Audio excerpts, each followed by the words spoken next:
BBOR, Black Box Online Radio, coming to you from West Virginia. And as always, if you like this upload, you can hit the like button, and if you haven't subscribed yet, you're welcome to do so. But most importantly, at the end of the discussion, please drop some comments below so we can continue sharing some ideas about the subject. And this show now has an Instagram page, BlackBoxNed88 on Instagram. One more time, BlackBoxNed88. And if you follow the show on Instagram, you'll get access to a special bonus podcast talking all about music, movies, daily life, and more. BlackBoxNed88 on Instagram. To drop a couple of announcements first, I would like to say that we will be concluding our Zodiac Killer book discussion on Robert Graysmith and Zodiac Unmasked later this week. And yes, that's the conclusion, reaching the end of that book. So please look out for that. Also, just saying a big thank you to everybody who checked out our upload on Don Cheney as a Zodiac Killer suspect. A lot of good comments have already come in on that one, so thank you to everybody there. When it comes to other Zodiac Killer suspects, a lot of people are looking at some guy like Don Cheney, and they're thinking, this is a case that actually has some credibility.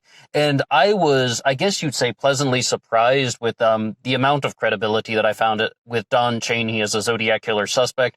I was rather pessimistic about it. It's like, all right, this is just the next far-out suspect. And we've talked about some of those people on this channel, like George Hill Hodel or Kenneth Lester German, for example, people whom have a very low likelihood of actually having anything to do with the Zodiac Killer case at all. And with Don Cheney, though, you seem like there's a very high likelihood that of him having some type of involvement, much more so than what he stated. To go in the opposite direction, there's an individual named William Joseph Grant out there who has been a Zodiac suspect for years. He has been vilified in the court of public opinion, and he has two famous pseudonyms attached to his name. The first is Andrew Todd Walker, and the second is George Russell Tucker. On this channel, we've done uploads previously about the Lyndon Lafferty theory, that's what we called it, as well as Zodiac Killer George Russell Tucker. But to talk about William Joseph Grant, Lyndon Lafferty's main suspect, and Robert Graysmith's first suspect in his first book, This is the Zodiac Speaking, which was meant to come out in 1981, but was pulled by W.W. Norton at the last minute. With this one, I almost wanted to do this as Lyndon Lafferty debunked, or Lyndon Lafferty theory debunked. I thought we would be exploring it in that way, and we'll have to stay tuned for the reasons why, but it's like, I really wanted to come at this from more of the James Randi school of thought, which I grew up in, which is not so much being a debunker, but rather being an investigator, or if someone has proposed something, then let's challenge the idea. William Joseph Grant was someone who was, I guess you would say, an open bisexual. He was definitely married, and I mean, like Lyndon Lafferty's entire book, The Zodiac Killer Cover-Up, also known as The Silence Badge, explores a theory about how I almost said George Russell Tucker. No, we can call him William Joseph Grant's wife was having an affair with a judge, and that Grant created the Zodiac Killer persona as a way to restore his broken ego. But when I was reading the book, The Great Zodiac Killer Hoax of 1986, it just talks about William Joseph Grant as an open homosexual, and he was so openly gay that he was bullied for it. He was even bullied by police officers for it. When I had Thomas Henry Hort on the show to talk about the book, and talk about the Zodiac Killer hoax theory in general, it is that, we were getting onto this moment for just like a small period of time we spent discussing this, and you can hear the interview that we did on this channel. But I was like, why did you omit the fact that William Joseph Grant was married? And Horton didn't really have much to say about that, but what he insisted upon was Sergeant Les Lundblad definitely bullied William Joseph Grant for his open homosexuality, and he was also arrested multiple times for indecent actions or having sex in public. Specifically, I believe Grant would go to truck stops to try and meet men. It seemed like he was a very open bisexual, even though he was married. And, also perhaps soliciting prostitutes at these truck stops, like gay prostitutes and such. So it would seem. Now, the thing is, though, this connection with Les Lundblad is going to be very relevant to the Lyndon Lafferty theory, which argues the case that William Joseph Grant was the Zodiac Killer. Because even in the book, I didn't read the whole book. I mean, I didn't want to spend $34.99 on Lyndon Lafferty's book in some sort of debunking exercise. But a lot of it is available on Google Books. I mean, I just got lucky, I was searching some things about Lyndon Lafferty and William Joseph Grant, and the Zodiac Killer cover-up, the Silence Badge, came up on Google Books, so I started reading through some of that. And you can actually see some of the interactions with Sergeant Les Lundblad. This is Les Lundblad Sr., mind you, because Lafferty will also interact with Les Lundblad Jr., but he starts interacting with Les Lundblad, and he tells him that, they really believe that this guy's the Zodiac Killer, but Les Lundblad was required to destroy all of his notes and files about William Joseph Grant. And in short, if Lyndon Lafferty has this direct personal connection to Sergeant Les Lundblad, who really wanted to vilify William Joseph Grant, it's possible, and this is just my hunch, and I was almost reluctant to say this on the channel, but it's possible that Lundblad and Lafferty simply wanted to vilify William Joseph Grant because they didn't like him, or that they were very much opposed to the fact that he was a bisexual. They were very opposed to that. You can imagine the 1960s and 70s, it really wasn't something that was very openly acceptable, even in San Francisco. But we will see, though, that there is a very big growing scene for that to take shape later on. But as you can just say, though, I mean, based on that personal connection, once I learned that Lyndon Lafferty had all of these direct connections to Les Lundblad, who had a history of bullying William Joseph Grant, that just sort of seems like this is just an escalation of the bullying. Now, that is a hunch that I would like to perhaps explore, maybe not, because the evidence against William Joseph Grant being the Zodiac Killer really piles up. But another thing to say about that, though, it is in regards to the way that Lafferty structured his narrative. Now, first and foremost, when Lafferty did some interviews about the book, he often hid the fact that he was a highway patrolman when he refers to himself as a former police officer, just kind of giving the image that, or is giving the impression to the listener, and even me, who heard Lafferty for the first time in 2011, that he was somebody who worked on the case, that he was one of the detectives, or even someone like Sergeant Les Lundblad. But at the same time, I think Lafferty really tried to shift the public perception a little bit, and that is coming at it from a skewed perspective. The other thing to say about that is that he starts off by saying, as a highway patrolman, he sees somebody at a rest stop, or I believe it's a rest stop, it could have been a truck stop though, then he just gets this overwhelmingly chilling and cold feeling when he sees this individual, William Joseph Grant. So then he gets his license plate number, and he even follows up, like observing William Joseph Grant at his home, trying to find out more about this guy. And one of the reasons why is, like, once he began to get this cold, chilling feeling from looking at somebody at a truck stop, he learns that this guy is actually a Zodiac Killer suspect. And that was one of the things that I thought just gave the smallest amount of credibility to Lyndon Lafferty's theory that, it's like he just had this hunch about somebody. He had this gut feeling about somebody, and it turns out that that guy is already a Zodiac Killer suspect. I mean, who wouldn't write a book about that, thinking that they have found the Zodiac Killer? But the thing is, once you learn that Lyndon Lafferty has a personal connection to Les Lundblad, who was bullying William Joseph Grant, all of that goes out the window, and it seems like they had an axe to grind with this guy. It seems like they just didn't like him. They were opposed to his lifestyle. They were opposed to his personality. They just didn't like him, more or less. That seems like the heart and soul of this one. And another thing, though, is, since we've been talking about more Zodiac Killer suspects, since we've been talking about more Zodiac Killer writers on this channel, it is insufficient when someone is going to say that they had a creepy feeling when they were looking at somebody. What we've said from now on is we want to know, how do you get your suspect to the crime scenes? Even if anything starts with just a creepy feeling, more often than not, perhaps the writer is trying to manipulate your emotions. Robert Graysmith has done this in his book Zodiac Unmasked that we've been talking about, and we'll have our conclusion to the discussion soon. And then we also have somebody such as, Tom Voigt even, who I would accuse of doing this with the Richard Gaikowski narrative. They're really trying to just spread these creepy feelings, but creepy feelings are not evidence. And just going to take one small break here to remind you guys that this channel depends on your support, and we are never asking for any money. Absolutely not. No financial contributions necessary. The way you support this channel is by simply just watching some more of our content. In the description box, you'll find a link to our playlist on some of the old gray box recordings that we did on this channel. They're done in the pure podcast format. If you really aren't the biggest fan of things without any motion, I suggest turning on the closed captions. I do that a lot when I listen to YouTube podcasts. But you have the old gray box recordings there, which feature some of the most fascinating cases we've ever talked about. Kristen Rossum and the American Beauty murder story, as well as Margaret Rudin, who was the Las Vegas Black Widow. We have a lot of things in that playlist there. I would highly recommend you check that out, and the link to that will be in the description box here. Now, getting back to Lyndon Lafferty and William Joseph Grant, also known as George Russell Tucker, also known as Andrew Todd Walker. I would just say one more thing that I am suspicious about is Robert Graysmith wrote his first book, this is the Zodiac speaking, which was meant to come out in 1981, talking about an individual named Andrew Todd Walker. And you can even find the forum post from 2002, which was on, what was that, zodiackiller.com, I believe, or so one of the Zodiac forums that says that we now know who Andy Walker is. His name is William Joseph Grant. This was something that was real very early on in the new millennium.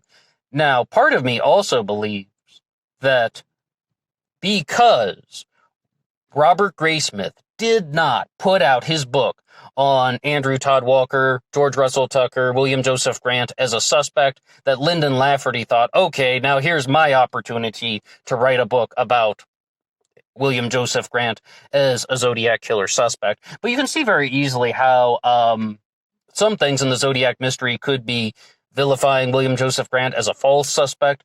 We even talked about this before, about how some people had posted the photos from William Joseph Grant's backyard and is saying that it's now a vineyard, but it is in clear view of Mount Diablo. And I believe Lafferty gets into this in some parts of the book, but lots of people have talked about that, and the photos have been posted on multiple Zodiac forums of William Joseph Grant's former home, which has a clear view of Mount Diablo. And in the book Zodiac Unmasked, which we were talking about, Graysmith proposes that the Zodiac was using Mount Diablo as a scouting point to determine the locations, and it would have been something that has a very clear view of William Joseph Grant's backyard. Well, that also could work in reverse, and you could be like, all right, well, this is some clear point to William Joseph Grant's location. Now we can also map out the other locations, or, I mean, if you're going to work backward and say that someone is fabricating the narrative against somebody like William Joseph Grant.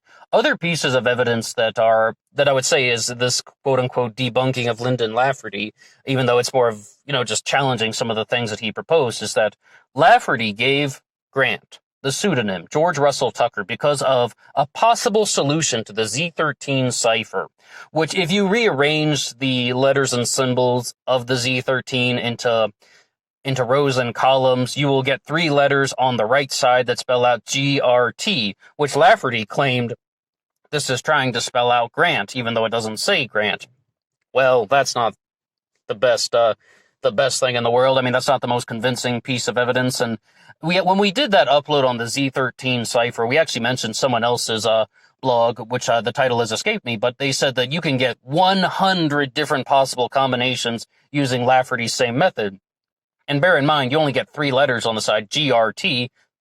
That's why Lafferty gave him the pseudonym George Russell Tucker, frequently referring to him as Tucker in his book and his interviews. But the thing is, though, his name wasn't George Russell Tucker, it was William Joseph Grant. Why isn't it WJG on the side and GRT? So people have accused Lyndon Lafferty of simply writing that book for profit. People have accused Lyndon Lafferty of being a fraud.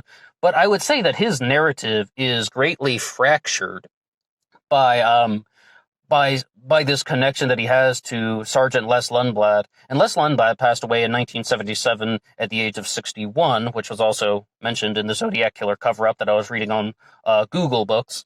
And then his son Les Lundblad Jr. began corresponding with Lyndon Lafferty. So, I mean, like I said, I want to be very clear. That is a suspicion that I have, that Les Lundblad and Lafferty were somewhat working together to vilify William Joseph Grant because they had a problem with him, possibly because of his homosexuality and his lifestyle, and they thought that he was just someone undesirable. They didn't like the guy. They had their reasons, which were all personal. They did not like the guy because of personal reasons, and then they tried to create this narrative that he was the Zodiac Killer. But this does also connect to something that we mentioned in Zodiac Unmasked, when you have Paul Avery interviewing a forensic psychiatrist who believes that the Zodiac Killer was gay.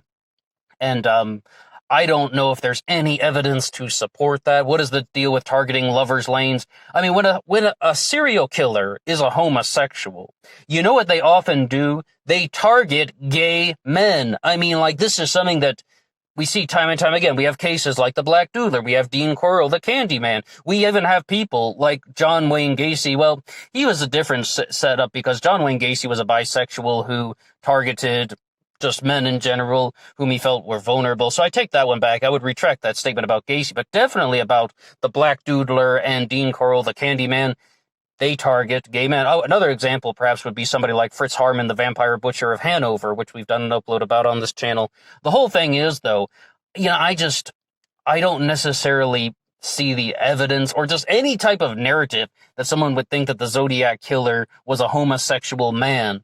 I mean, I'm just not really sure what they're going at. That would be a person that we would really want to interview on this channel. If somehow we could go back in time or just be a fly on the wall during that conversation between Paul Avery and the forensic psychiatrist.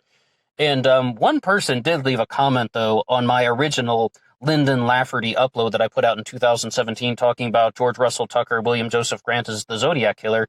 And this is a shout out to YouTube user Jamie Hendrickson, who informed me in the comment section that he is a lawyer and that, I mean, Jamie's a great Zodiac researcher by himself, but it's like he is also a lawyer. So he's saying that Lafferty's theory falls apart completely because his theory is that this judge that Grant's wife was having an affair with issued an order that this person is not to be investigated. But he's saying that the judge that Lafferty was talking about would not have even had that authority to do so. So, like, that is, in short, legally impossible. I repeat, legally impossible.